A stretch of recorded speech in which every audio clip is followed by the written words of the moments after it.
Nobody should be surprised that Donald Trump has unleashed tariffs on the world. He told us in the presidential campaign, he said tariffs were his favourite word. But I'm going to tell you why Britain got off so much more lightly than many other countries. Welcome back to Piercing Politics. The reason we're facing 10% tariffs on most goods is because we left the European Union. It is a Brexit premium. Of that, there is no doubt. The 27 countries of the European Union all face 20% tariffs on most of the goods they export to the United States. At a stroke, our bill has been cut by half. Look, I'm no fan of tariffs. I wish he hadn't imposed them.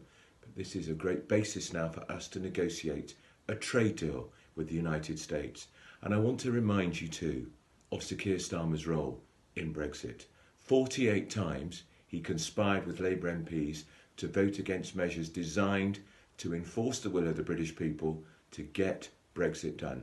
48 times. He also backed something called the People's Vote, a second referendum which was designed to, of course, cancel out the first referendum, an act of treachery and betrayal of the British people. Whether you like Brexit or not, the vote was clear.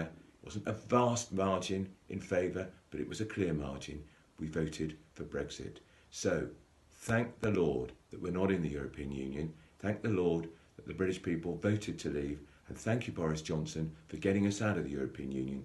And I remind you again, it was Sir Keir Starmer who did everything he could. He flexed every sinew in his body to try to scupper Brexit. And look where it would have left us today if he'd succeeded.